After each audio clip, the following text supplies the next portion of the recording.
What's going on, everyone? Real quick, I was just going to do a quick video on this Smith & Wesson 5906 I've picked up and added to the collection. It's pretty much the same gun as the 5903 that I have.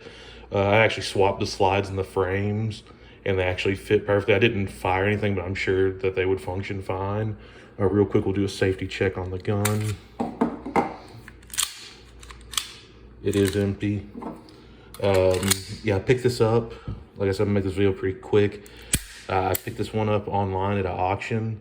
I didn't think it was in too bad a shape for as old as it is. I actually checked with Smith & Wesson. This one was made in 1989.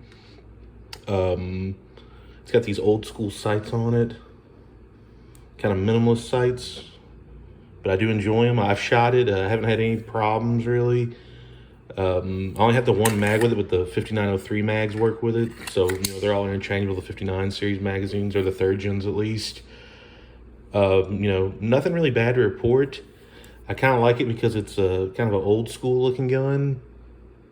Because it's the kind of more squared trigger guard. I've never had a third gen with a squared trigger guard. Let me see, there was one stamp on here. Oh yeah, it was this right here. No, it's not that stamp, I'm sorry. I thought there was a weird marking on here. I guess I'm misremembering.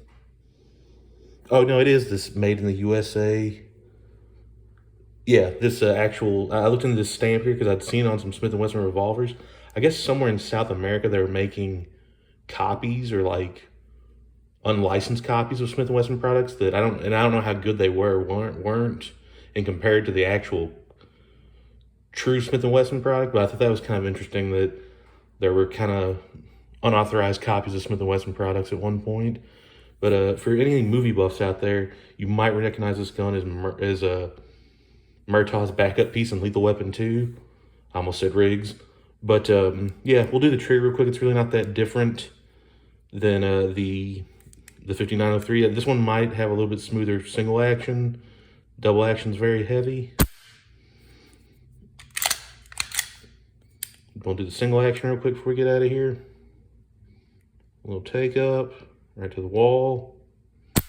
Pretty good break. And we'll do the reset.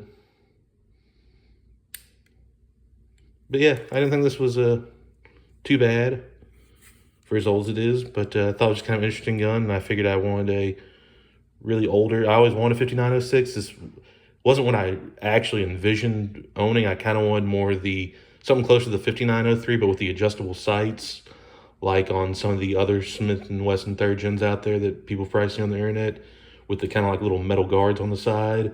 I've never had a third gen Smith with those, but again, I thought for a gun made in 1989, it was in pretty good condition. But hey, I'm going to get out of here. I appreciate anyone watching, and everyone be safe.